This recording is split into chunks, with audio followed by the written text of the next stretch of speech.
Sir P V Anwar കേരളത്തിൻ്റെ Abhinava Sherlock ഹോംസാണ്.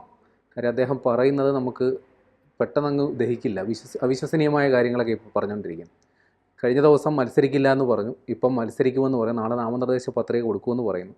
തന്നെ മാറ്റി നിർത്തുക എന്നുള്ള വി ഡി സതീശൻ്റെ ഉദ്ദേശത്തിന് പിന്നിൽ പിണറായി വിജയനാണെന്നും പറയും.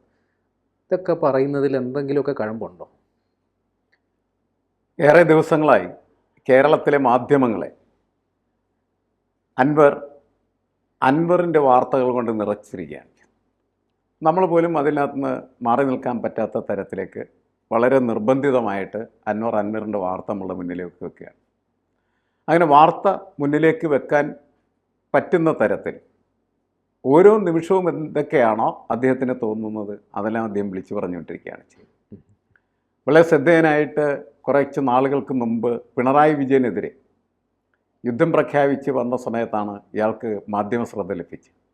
അതിന് കാരണമുണ്ട്. കാരണം കേരളത്തിലെ മുഖ്യമന്ത്രി മറ്റെല്ലാവരും തന്നെ സ്വേച്ഛാധിപതി അല്ലെങ്കിൽ ഏകാധിപതി എന്ന് വിശേഷിപ്പിക്കുന്ന പിണറായി വിജയൻ, ആ പിണറായി വിജയനെ അൻവർ കയറി വിളിച്ചത് അല്ലെങ്കിൽ പ്രഖ്യാപിച്ചത് മാഫിയ തലവൻ എന്നാണ്. അതെ, മറ്റൊരാളും ധൈര്യപ്പെടാത്ത ഒരു കാര്യം ഇയാൾ പറഞ്ഞ സമയത്ത് അതിന് കുറച്ച് വാർത്താ പ്രാധാന്യം വരികയും അങ്ങനെ ഇയാളെ എഴുന്നള്ളിക്കുകയും ചെയ്യുന്നൊരു സ്ഥിതി ഉണ്ടായിരുന്നു. ഇത് ഇയാൾ തുടർച്ചയായിട്ടിപ്പോൾ കൊണ്ടു നടക്കുകയാണ് ചെയ്യുന്നത്. അന്ന് അദ്ദേഹം തെരഞ്ഞെടുപ്പിൽ MLA സ്ഥാനം രാജിവെക്കുന്ന സമയത്ത് ഒറ്റ കാര്യമാണ് മുന്നോട്ട് വെച്ചത്: ഞാൻ പിണറായിസത്തിനെതിരായിട്ടാണ് എൻ്റെ MLA സ്ഥാനം രാജിവെക്കുന്നത്, പിണറായിയെ തോൽപ്പിക്കുക, പിണറായിയെ ഇല്ലാതാക്കുക, അതാണ് എൻ്റെ ലക്ഷ്യം എന്ന് പറഞ്ഞു അങ്ങനെ ഇറങ്ങി വന്നു. അത് കഴിഞ്ഞ് മാസങ്ങൾ കഴിഞ്ഞു. നമുക്കിപ്പോൾ അറിയാം, തെരഞ്ഞെടുപ്പ് എത്തി. നേരത്തെ തെരഞ്ഞെടുപ്പിനെക്കുറിച്ച് ഒരു മങ്ങലുണ്ടായിരുന്നു, യുദ്ധവും മറ്റൊക്കെ ആയിട്ട് ആ വാർത്തകളെ കുറച്ച് നാളത്തേക്ക് മുങ്ങിയൊക്കെയാണ്. പക്ഷേ ആ തെരഞ്ഞെടുപ്പിൻ്റെ ഒരു മുഹൂർത്തത്തിൽ അന്ന് തന്നെ സൂചിപ്പിച്ചിരുന്നൊരു കാര്യമുണ്ട്: ഞാൻ പിണറായിയെ തോൽപ്പിക്കാൻ വേണ്ടിയിട്ടാണ്, പിണറായിയെ തോൽപ്പിക്കാൻ വേണ്ടി നിൽക്കുന്നത്. പക്ഷേ നിലമ്പൂർ ഞാൻ പറയുന്ന സ്ഥാനാർത്ഥിയായിരിക്കണം UDF മത്സരിപ്പിക്കുക. അത് UDFൻ്റെ എല്ലാ അഭിമാനത്തെയും തകർത്തെറിയുന്നത്, അല്ലെങ്കിൽ UDFൻ്റെ അഭിമാനത്തിൻ്റെ തലവെട്ടുന്നതായിട്ടുള്ള പ്രസ്താവന. കോൺഗ്രസിൻ്റെ സ്ഥാനാർത്ഥി ആരായാലും തീരുമാനിക്കുന്നത് കോൺഗ്രസ്സാണ്, അല്ലാണ്ട് അൻവറല്ല. ആരാണ് അൻവർ? ആ ചോദ്യം കോൺഗ്രസിൻ്റെ പല മീറ്റിങ്ങുകളിലും ഉയർന്നു, പുറത്ത് അങ്ങനെ ചോദ്യങ്ങൾ ഉയർന്നു എന്നാണ് ഞാൻ മനസ്സിലാക്കിയത്. അതിൻ്റെ അടിസ്ഥാനത്തിൽ കോൺഗ്രസ് ഒരു നിലപാടെടുത്തു: അൻവറിനെ അസോസിയേറ്റ് ആക്കാം, പക്ഷേ അൻവറിനെ നയം പ്രഖ്യാപിച്ചിട്ട് വരൂ എന്ന് പറഞ്ഞു. അപ്പം അൻവർ പറഞ്ഞു, നിങ്ങൾ എന്നെ വെയിലത്ത് നിർത്തുകയാണ്, മഴയത്ത് നിർത്തുകയാണ്, അവഗണിക്കുകയാണ്, വാലിൽ കെട്ടി ആട്ടുകയാണ് എന്നൊക്കെ പ്രഖ്യാപിച്ചു. അതിങ്ങനെ മുറുകി വന്ന് അവസാനം കോൺഗ്രസിൻ്റെ തീരുമാനം നടപ്പാക്കി. കോൺഗ്രസ് ആര്യാടൻ ഷൗക്കത്തിനെ സ്ഥാനാർത്ഥിയാക്കി. മറ്റൊരു ഓപ്ഷൻ അവർക്ക് അതിനകത്തുണ്ടായിരുന്നു. അതുകൊണ്ട് അവരുടെ ഐഡൻറ്റിറ്റി കീപ്പപ്പ് ചെയ്ത് അവർ സ്ഥാനാർത്ഥിയെ പ്രഖ്യാപിച്ചു. അൻവറിന് ചെയ്യാവുന്നത് പിണറായിയെ തോൽപ്പിക്കണം എന്നുണ്ടെങ്കിൽ അൻവറിന് ചെയ്യാവുന്നൊരു കാര്യം UDF സ്ഥാനാർത്ഥിക്ക് ആവശ്യമായിട്ടുള്ള സഹായങ്ങളെല്ലാം ചെയ്ത് ഇയാളുടെ വോട്ടുകളും ഇയാൾക്ക് ഉള്ള സ്വാധീനമൊക്കെ ഉപയോഗിച്ച് വോട്ട് പെരുപ്പിച്ച് അയാളെങ്ങനെയും ജയിപ്പിക്കുക എന്നുള്ളതാണ്. സാമാന്യമായിട്ടുള്ള ഏതൊരു മനുഷ്യൻ്റെയും ചിന്തയിൽ ഇത്രയും കാര്യങ്ങളൊക്കെ ഉണ്ടാകും. അതാണ് നമ്മുടെ കോമൺ സെൻസ്. നമ്മുടെ കോമൺ സെൻസിനെ വെട്ടി വിഴുങ്ങുന്ന ഒരാളാണ് അൻവർ ഇപ്പോൾ കണ്ടുപിടിച്ചിരിക്കുന്ന പുതിയ കാര്യം. അതുകൊണ്ടാണ് അദ്ദേഹത്തെ ഷെർലക് ഹോംസ് എന്ന് വിശേഷിപ്പിക്കുന്നത്. അവസർപ്പക നോവലുകളിലെ ഈ അവസർപ്പക വിദഗ്ധന്മാരെക്കാളൊക്കെ ശക്തമായിട്ടുള്ള രീതിയിൽ രാഷ്ട്രീയ അവസർപ്പകത്വം നടത്തുന്നൊരു വ്യക്തിയായിട്ട് അൻവർ മാറുന്നു എന്നാണ് നമ്മളിപ്പോൾ കാണുന്നത്. അയാൾ പറയുന്നത് എന്താണ്? അയാൾ പറയുന്നത് പിണറായി വിജയൻ്റെ വലങ്കയ്യായി, ഇടങ്കയ്യായ വലങ്കയ്യായ പ്രവർത്തിക്കുന്ന ആളാണ് VD സതീശൻ എന്നാണ്. VD സതീശൻ പിണറായിയെ എതിർത്തില്ലെങ്കിൽ VD സതീശനെ ഇല്ലല്ലോ.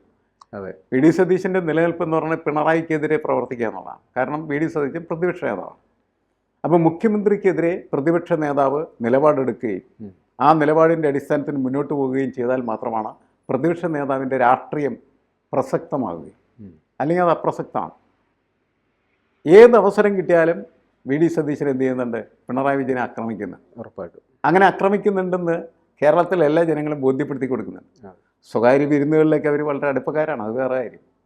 പക്ഷേ രാഷ്ട്രീയമായിട്ട് എവിടെയാണോ വേദികളിൽ സംസാരിക്കേണ്ടി വരുന്നത് അവിടെയൊക്കെ വളരെ കൃത്യമായിട്ടുള്ള നിലപാട് VD സതീശൻ എടുത്തിട്ടുണ്ട്. പിണറായിക്കെതിരെ തന്നെ എടുത്ത നിലപാടുകൾ തന്നെയാണ്. ആ നിലപാടുകൾക്ക് മാറ്റം വന്നാൽ VD സതീശനുണ്ടാവില്ല. അത് രാഷ്ട്രീയമായിട്ട് രാഷ്ട്രീയത്തിൽ ഏത് അംഗൻവാടി കുട്ടിക്കും അറിയാവുന്നൊരു കാര്യം. അതിനെയാണ് ഇവിടെ അൻവർ വന്ന് നമ്മുടെ മുന്നിൽ നിന്ന് അട്ടിമറിച്ചിട്ട് പറയുകയാണ് സതീശൻ ആണ് പിണറായിയുടെ പിന്നിൽ പ്രവർത്തിക്കുന്നത്.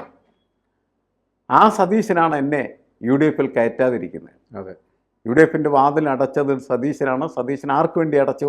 പിണറായിക്ക് വേണ്ടി അടച്ചു. ഈ കണ്ടുപിടുത്തമാണ് നമ്മളെ അത്ഭുതപ്പെടുത്തുന്നതും ഞെട്ടിക്കുന്നതുമായിട്ടുള്ള കണ്ടുപിടുത്തം. അതുകൊണ്ട് ഇയാൾ നമ്മുടെ നിലമ്പൂരിലെ ഷെർലക് ഹോമാണോ എന്ന ആളോട് ചോദിച്ചുകൊണ്ടിരിക്കുകയാണ് ചെയ്യുന്നത്. കാരണം ആർക്കും കണ്ടുപിടിക്കാൻ പറ്റാത്തൊരു കാര്യം ഇയാൾ കണ്ടുപിടിച്ചിരിക്കുന്നു എന്നുള്ളതാണ്. ശരി. പക്ഷേ ഇങ്ങനെ ഈ രാഷ്ട്രീയം മുന്നോട്ട് പോകുമ്പോൾ അത് കേരളത്തിലെ ജനങ്ങളെ തന്നെ അപഹസിക്കുന്ന ഒരു രാഷ്ട്രീയമായിട്ട് മാറി, അല്ലേ? ഉറപ്പായും. അയാൾ ഇന്ന് പറയുന്നത് നാളെ പറയില്ല, നാളെ പറയുന്നത് മറ്റന്നാൾ പറയില്ല, ഇന്ന് ചെയ്യുന്നത് നാളെ ചെയ്യില്ല, നാളെ ചെയ്യുന്നത് മറ്റന്നാൾ ചെയ്യില്ല. 2 തവണ ഇദ്ദേഹത്തെ തെരഞ്ഞെടുത്ത ജനങ്ങളെ കളിയാക്കുന്നത് പോലുള്ള പരിപാടിയാണ്. അതെ, ഒരു MLA സംബന്ധിച്ചിടത്തോളം കല്യാണത്തിന് പോകലും അതേപോലെ തന്നെ അടിയന്തരങ്ങളിൽ പങ്കെടുക്കലും മരണ വീടുകൾ സന്ദർശിക്കലും മാത്രമല്ല, വളരെ ഗൗരവമായിട്ടുള്ള ഉത്തരവാദിത്തപ്പെട്ട ഒരുപാട് കാര്യങ്ങൾ MLAക്ക് അവരുടെ നിയോജകമണ്ഡലങ്ങളിൽ ചെയ്യാനുണ്ട്. അൻവർ ചിലപ്പോൾ പലരെയും സഹായിച്ചിട്ടുണ്ടായിരിക്കും. അദ്ദേഹത്തിൻ്റെ അടുത്ത് പണമുണ്ട്, ആ പണം കൊടുത്ത് പലരും സഹായിച്ചിട്ടുണ്ടായിരിക്കും. അദ്ദേഹത്തിൻ്റെ കൂടെ അങ്ങനെ നിൽക്കുന്നുണ്ട്. നമുക്കറിയാം, നേരത്തെ അദ്ദേഹത്തിൻ്റെ ഘോഷയാത്രകളിലേക്ക് പങ്കെടുത്ത ആളുകൾ എന്ന് പറയുന്നത് ബംഗാളികളാണ്, അവർ ദിവസക്കൂലിക്ക് വന്നാണെന്നൊക്കെ പറഞ്ഞ് വാർത്തകൾ ഉണ്ടായിരുന്നു. അതൊക്കെ ചെയ്യാനുള്ള ശേഷി അദ്ദേഹത്തിനുണ്ട്. അങ്ങനെ അദ്ദേഹം പ്രവർത്തിച്ചിരുന്നു എന്നുള്ളത് ശരിയാണ്. പക്ഷേ 2 വട്ടം ഒരു നിയമമണ്ഡലത്തിൽ MLA ആകുക എന്ന് പറയുന്നത് ചെറിയ കാര്യമായിട്ട് നമ്മൾ കാണാനും പാടില്ല. അതെ. പക്ഷേ അയാൾ അങ്ങനെ ആയിക്കഴിഞ്ഞതിന് ശേഷം അവിടെ അയാളുടെ ആശ്രിതരായി നിൽക്കുന്നതായിട്ടുള്ള ആളുകൾക്ക് പല കാര്യങ്ങളൊക്കെ ചെയ്ത് പലതരത്തിലുള്ള ബന്ധങ്ങളുണ്ടാക്കി അയാളുടെ ഒരു വോട്ട് ബാങ്ക് എന്ന നിലക്ക് കുറേ ആളുകളെ അദ്ദേഹത്തിനൊപ്പം നിർത്തുന്നുണ്ട്. എന്തായാലും അതാണിപ്പോൾ ഈ തൃണമൂൽ കോൺഗ്രസ് എന്ന നിലയ്ക്ക് പെയിൻ്റ് അടിച്ച് അതിലേക്ക് ഞാൻ വരാം. അതായത് അവിടെ BJP സ്ഥാനാർത്ഥിയെ പ്രഖ്യാപിച്ചിട്ടില്ല. ഈ SDPI വെൽഫെയർ പാർട്ടി പോലുള്ള കക്ഷികളൊക്കെ സ്ഥാനാർത്ഥിയെ നിർത്തുമോ ഇല്ലയോ എന്നുള്ള കാര്യത്തിൽ ഇപ്പോഴും വ്യക്തതയില്ല. അൻവർ മത്സരിക്കുമെന്നും പറയുന്നു. എങ്ങനെ വായിച്ചെടുക്കണം? അല്ല, അൻവർ മത്സരിക്കുകയാണെങ്കിൽ SDPI മത്സരിക്കാനുള്ള സാധ്യത കുറവാണ്, വെൽഫെയർ പാർട്ടി മത്സരിക്കാനുള്ള സാധ്യത കുറവാണ്. കാരണം ഏറ്റവും കൂടുതലായിട്ട് അൻവറിന് ബന്ധമുള്ളത് ഇവരൊക്കെയാണ്. BJP മത്സരിക്കാൻ സാധ്യതയുണ്ട്. കാരണം BJPക്ക് കടുത്ത സമ്മർദ്ദം വരാനും ആ സമ്മർദ്ദത്തിൻ്റെ അടിസ്ഥാനത്തിൽ അവർക്ക് സ്ഥാനാർത്ഥിയെ നിർത്തിയേ പറ്റൂ. രാജീവ് ചന്ദ്രശേഖരൻ ഒടുവിൽ കൂടി പറഞ്ഞത് അപ്രസക്തമായ തെരഞ്ഞെടുപ്പാണ് എന്നാണ്. ശരിയായിരിക്കാം, തെരഞ്ഞെടുപ്പുകൾ ചിലപ്പോൾ പ്രസക്തമായിരിക്കും, ചിലപ്പോൾ അപ്രസക്തമായിരിക്കാം. കാരണം ഈ തെരഞ്ഞെടുപ്പിന് ഒരു പ്രസക്തിയില്ലെന്ന് നാട്ടിലുള്ള മുഴുവൻ ആളുകൾക്കറിയാം. കാരണം തെരഞ്ഞെടുപ്പ് കഴിഞ്ഞ് ഒരു 5-6 മാസം കഴിയുമ്പോഴേക്ക് എന്ത് ചെയ്യണം? ഈ MLA വീട്ടിൽ പോയിരിക്കും. അതെ. അപ്പോൾ അതിന് വേണ്ടിയിട്ട് ഒരു തെരഞ്ഞെടുപ്പ്, അതൊക്കെ നമ്മുടെ രാഷ്ട്രീയത്തിനകത്തെ ചില ഗ്യാപ്പുകളാണ്. ശരിക്കും മൗനങ്ങൾ, ഇങ്ങനെയുള്ള സാഹചര്യങ്ങളിൽ എന്ത് ചെയ്യണം എന്നറിയില്ല. അപ്പോൾ അതുകൊണ്ട് തെരഞ്ഞെടുപ്പ് കമ്മീഷൻ അയാളുടെ ഒരു ജോലി എന്ന നിലക്ക് തെരഞ്ഞെടുപ്പ് പ്രഖ്യാപിച്ചു. അതുകൂടി ഒരു ചോദ്യമായിട്ട് ഞാൻ ചോദിക്കാം. അതായത് ഒരു അപ്രസക്തമായൊരു തെരഞ്ഞെടുപ്പ്, ഒരു ബഹുഭൂരിപക്ഷം വോട്ടർമാരും വോട്ട് ചെയ്യുന്നതിൽ വിമുഖത കാണിക്കും, പ്രതികൂലമായ കാലാവസ്ഥ, അൻവർ മത്സരിക്കുമെന്നും പറയുന്നു. അങ്ങനെയാണെങ്കിൽ അവിടെ UDF ഒരു വിജയപ്രതീക്ഷ വെച്ച് പുലർത്തുന്നത് വെറുതെ ആകുമോ? അൻവർ മത്സരിച്ചാൽ അത് UDFന് വിജയപ്രതീക്ഷ നഷ്ടപ്പെടുത്തുന്ന കാര്യമായിട്ടാണ് ഞാൻ വിലയിരുത്തുന്നത്. എൻ്റെ കാരണങ്ങൾ എന്താണെന്ന് വെച്ചാൽ, പുതിയ ഒരു അതിർത്തി നിശ്ചയം, പുതിയ നിയോജകമണ്ഡല രൂപീകരണം കഴിഞ്ഞതിന് ശേഷം ഒരു പാർട്ടിക്കും വലിയ ഭൂരിപക്ഷം നമുക്കവിടെ കാണാൻ കഴിയില്ല. ഏറ്റവും ശക്തനായിരുന്ന ആര്യാട് മുഹമ്മദ് പോലും അവസാനം ജയിക്കുന്ന സമയത്ത് 5,000-6,000 വോട്ടിൻ്റെ ഭൂരിപക്ഷത്തിനെ ജയിക്കുന്നത്. അൻവർ കഴിഞ്ഞ തവണ ജയിച്ച 2,700 വോട്ടിൻ്റെ ഭൂരിപക്ഷത്തിനാണ്. അപ്പോൾ കോൺഗ്രസിൻ്റെ ഒരു കുത്തക മണ്ഡലമാണ് എന്ന് വിശേഷിപ്പിക്കപ്പെടുകയും ആ രീതിയിൽ മുന്നോട്ട് പോവുകയും എന്നാൽ കോൺഗ്രസിൻ്റെ കുറേ വോട്ട് വലിച്ച് ഇടതുപക്ഷത്തിനൊപ്പം ചേർത്ത് അൻവർ വിജയിക്കുകയും ചെയ്തതാണ് അതിൻ്റെ ഒരു രാഷ്ട്രീയ ചരിത്രം എന്ന് പറയും. അങ്ങനെ അൻവർ വലിച്ചുകൊണ്ട് വോട്ട് അതിനേക്കാൾ കുറച്ചും കൂടി കൂടുതൽ വലിക്കാൻ ഇപ്പോൾ അദ്ദേഹത്തിന് ശേഷിയുണ്ടെന്നാണ് നമ്മൾ മനസ്സിലാക്കുക. കാരണം ഈ MLA-മാരെന്നൊക്കെ പറഞ്ഞാൽ നാടുവാഴികളാണ്. അപ്പോൾ ഒരു 5 കൊല്ലം MLA ആയിരുന്നാൽ പിന്നെ അടുത്ത ഒരു 5 കൊല്ലം കഴിയുമ്പോഴേക്കും ഇവൻ കുറേ സഹായം ചെയ്തു കൊടുത്തതായിട്ടുള്ള ആളുകൾ, ആശ്രിതർ അതാത് നിയമമണ്ഡലത്തിൽ ഉണ്ടാകും. അങ്ങനെ ഈ നാടുവാഴികളെ തോൽപ്പിക്കാൻ വളരെ ബുദ്ധിമുട്ടായി മാറി നിൽക്കുന്ന ഒരു കാലഘട്ടമാണ് ശരിക്കും പറഞ്ഞാൽ. ഇപ്പോൾ ഇയാളും ഒരു നാടുവാഴിയാണ്. ഇയാൾക്ക് കുറേ വോട്ടുകൾ തീർച്ചയായിട്ടും ഉണ്ടാകും. ആ വോട്ട് അയാൾ വലിച്ചെടുത്തുകൊണ്ട് പോയി കഴിഞ്ഞാൽ അത് ഇടതുപക്ഷത്തിൻ്റെ വോട്ടുകളാകാനുള്ള സാധ്യത വളരെ വിരളമാണ്. കാരണം വെച്ചാൽ ഇടതുപക്ഷത്തിൻ്റെ കോർ വോട്ട് എന്ന് പറയുന്നത് CPM-ൻ്റെ വോട്ടാണ്. CPM-ൻ്റെ വോട്ടെന്ന് പറയുന്നത് ഇയാൾ CPM-നെതിരെ നിൽക്കുമ്പോൾ, CPM മുഖ്യമന്ത്രിക്കെതിരെ നിൽക്കുന്ന സമയത്ത് വളരെ ശക്തമായിട്ടുള്ള രീതിയിൽ അതിനെ ആക്രമിക്കുമ്പോൾ ഇടതുപക്ഷത്തിൻ്റെ ആളുകൾ അതിൻ്റെ കൂടെ നടന്ന അതിൻ്റെ ഒരു വികാരമൊക്കെ കൊണ്ട ആളുകൾ അവർക്ക് ഭ്രാന്ത് പിടിക്കും. അപ്പോൾ അവർ ഒരുമിച്ച് ഏകോപിച്ച് അവരുടെ വോട്ട് കൃത്യമായിട്ട് പെട്ടിയിലെത്തിക്കും. പിന്നെ മാന്താനുള്ളത് എവിടെയെന്ന് ചോദിച്ചാൽ UDF-ലേക്ക് പോകുന്ന വോട്ടുകളും അതുപോലെ BJP-യിലേക്ക് പോകാൻ സാധ്യതയുള്ളതായിട്ടുള്ള വോട്ടുകളൊക്കെയാണ്. പിന്നെ ഭരണവിരുദ്ധ വികാരം എന്ന നിലക്ക് നിഷ്പക്ഷരായിട്ടുള്ള കുറേ മനുഷ്യരുടെ വോട്ടുകൾ, ആ വോട്ട് ഈ അൻവർ എന്ന് പറയുന്ന മനുഷ്യനെ സ്വാധീനിക്കാൻ കഴിയും.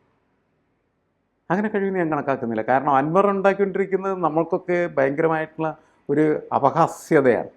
രാഷ്ട്രീയക്കാരൻ ഇങ്ങനെ ആയാൽ അവൻ എന്തിനാണ് നമ്മൾ ചുമക്കണത് എന്ന ചോദ്യം അൻവർ കേരളത്തോട് ചോദിച്ചുകൊണ്ടിരിക്കുകയാണ് ചെയ്യുന്നത്. അപ്പോൾ ഈ നിഷ്പക്ഷമതികളെന്ന് വിശേഷിക്കുന്ന ഫ്ലോട്ടിംഗ് വോട്ടേഴ്സ് എന്ന് പറയുന്നത് അവർ പല കാര്യങ്ങളും പഠിച്ച് മനസ്സിലാക്കി തീരുമാനമെടുക്കുന്ന ആളുകളാണ്. ആ വോട്ട് അവർ അൻവറിന് കൊടുക്കാനുള്ള സാധ്യത വളരെ വിരളമാണ്. അത് ഇടതുപക്ഷത്തിനെതിരായിട്ട് ചെയ്യപ്പെടും. പക്ഷേ അവർ ചെയ്യുന്ന വോട്ടുകൾ കൊണ്ട് ഈ അൻവർ മാന്തിക്കൊണ്ട് പോകുന്ന ഗ്യാപ്പ് അടക്കാൻ പറ്റുമെന്ന് സംശയമാണ്. അതുകൊണ്ട് അൻവർ തീവ്രമായി തിരഞ്ഞെടുപ്പിൽ മത്സരിച്ചാൽ ജയം പിണറായിക്ക് തന്നെയായിരിക്കും. ഇപ്പോൾ വേണമെങ്കിൽ നമുക്ക് അങ്ങനെ പറയാം, പിണറായിയിൽ നിന്ന് പണം വാങ്ങിയോ വേറെ ഏതെങ്കിലും തരത്തിലായിട്ടുള്ള ഓഫർ വാങ്ങിയോ അൻവർ അവസാനം പ്രവർത്തിച്ച് പിണറായിയെ തന്നെ ജയിപ്പിക്കുമെന്നുള്ള ചോദ്യം ഉണ്ടല്ലോ, അതിന് പ്രസക്തി കൂടുതലേ. അതാണ് ഇപ്പോഴത്തെ ഒരു സിറ്റുവേഷൻ എന്ന് പറയും.